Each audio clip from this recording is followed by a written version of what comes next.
A sport that continues to look forward for any advantage it can get on its competition, tonight looks back on its heritage, its tradition, its legends and heroes. From paint schemes to uniforms to network graphics and sponsor logos, teams, drivers, and the track itself, all embracing this throwback weekend. And we start the Bojangles Southern 500. He's got them all in the palm of his hand right now. Carl Edwards at the front of the pack. Southern 500, awesome work, guys. Carl Edwards gets the victory. Awesome, awesome. Way to go, team. Woo! This is what it's about. We're sliding cars. The tires are falling off. I mean, this is the style of racing that I love. We made it Carlington for a couple of moments, but this is a Southern 500. This is so cool. This is huge. And here they come. The green flag is out. It looks like it's going to be a race to the first turn. It sure is, Bill, and we're going to see which was the wisest, Pearson or Leroy. And it looks like Pearson. Pearson hangs on to the inside, and Leroy goes just a little bit high as they head to the backstretch. It's Pearson around that first turn, around number 2, and into the backstretch, into the number 1 spot. So, Fred, I guess that seems to be the charm spot, at least today. And now David Pearson starts to put on the heat to go by Glotzback.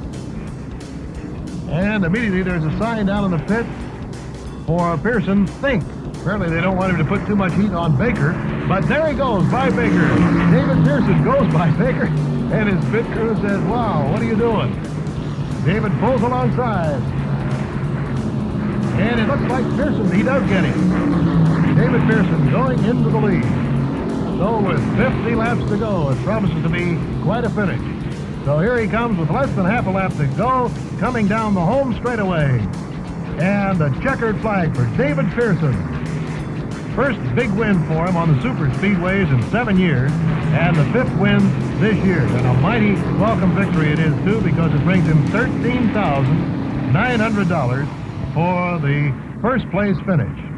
Regan Smith looking for his first Sprint Cup victory. Carl Edwards trying to deny him from the outside of the front row. Then Keselowski, Stewart, Kane, and Hamlin. Green flag, 2 to go.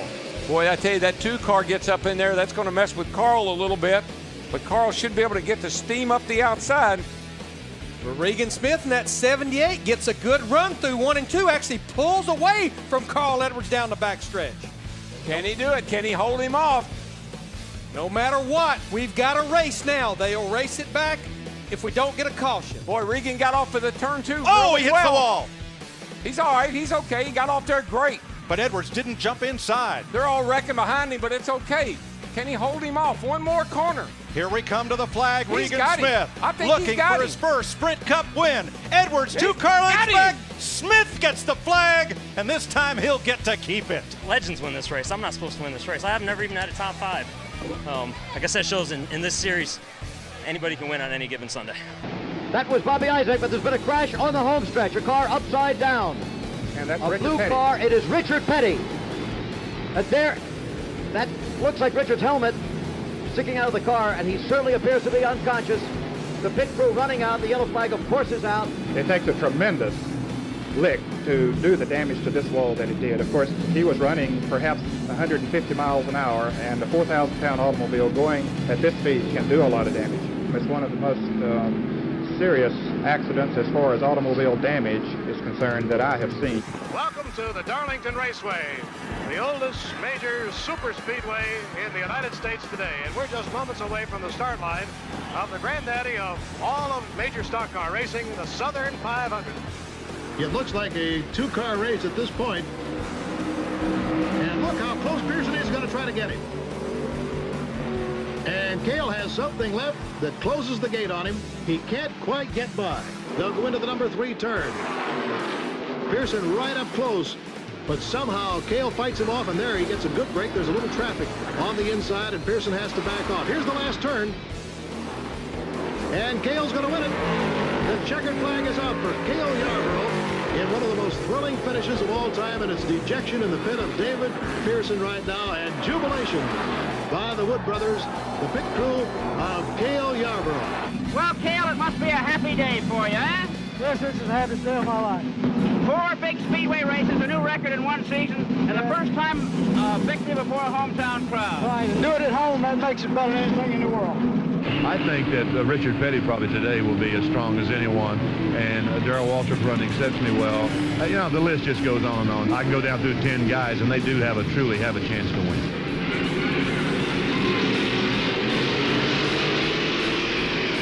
Into turn one, it's Darrell Waltrip who grabs the lead with pole sitter Donnie Allison hot on his tail.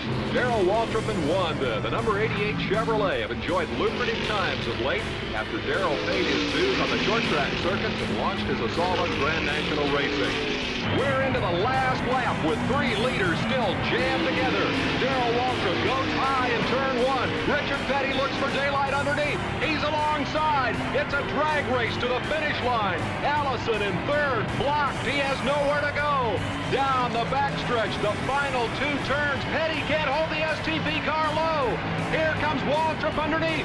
Waltrip has the lead. Who's it going to be? Allison tries the inside. Darrell Waltrip wins the Rebel 500.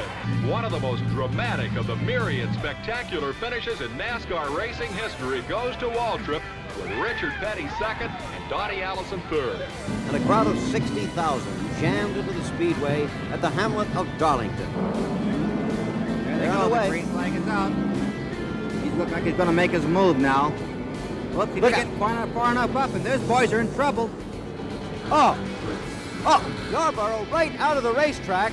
We could just see his car tumbling end over end, and that's the last we've seen of it. There's McQuagg, who was in the crash with him at number 24. That car's a wreck. Can't imagine what the one outside the track is. Now the second place car is trying to fall in line just behind Ned to make a little order finish here.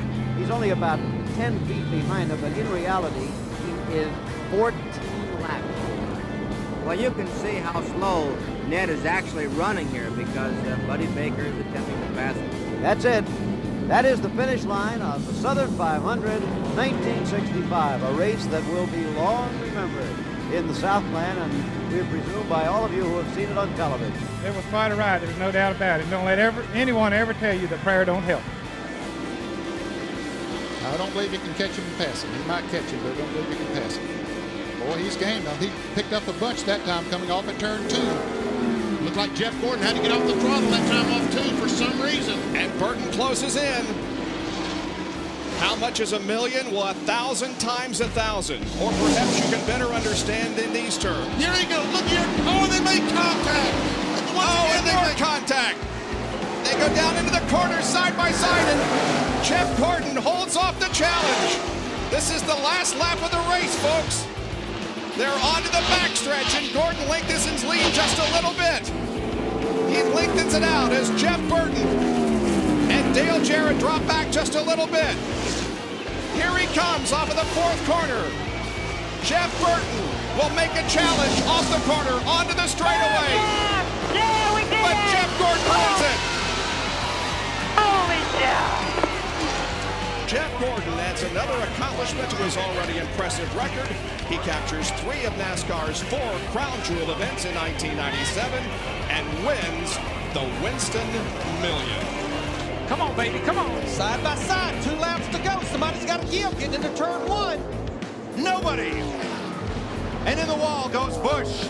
That was not a very good idea. Look, the crossover move, he got into it. Come on, clear. Good job, man. Hang in there. Both these cars are driving terrible right now. Half a lap to go. Nah, they're driving good. Come on, baby. You can do it on this end of the speedway. Come off the 4 and get up alongside of him. Half a mile Here to he go. comes. Here he comes. Who's going to get off? Here he comes. Here he comes. He's got him this time. It's going to be a drag race. Wow. They touch. They touch. Craven got him. Craven got him. Craven got him. And Craven. All right. What a finish. Have you ever? No, I've never. Wow. What a finish. I kept trying to look and find the scoring pylon, and it had 32 above the 97. I was deflated for a second, and then I'm like, no, maybe they're gonna go to video, you know, like the horse race review. And Fenning said, we're second. That was when we were about halfway down the back. I didn't know that it was as big of a moment in the interview or at that time. We did something special, but I didn't know to the magnitude of what. Bill Elliott with a chance that no other racing driver in the history of this sport has even ever come close to. $1 million. Bill Elliott is going toward immortality. Bill Elliott gets the checker flag. Bill Elliott has won an additional $1 million in 1985. And the crowd they are just really responding to this. There you see a shot from the second pace car that is riding along with Bill. The shot as you see the celebration going on. Ned Jarrett getting ready to talk to Bill. They hope the end. The hat flies off, but that is really incidental at this moment. I think you can buy another one. I think so. And this is the happiest victory lane perhaps of all time. Bill Elliott, the $1 million man. How does it feel? I don't know. I think it'll settle in sometime next week. I can't believe it.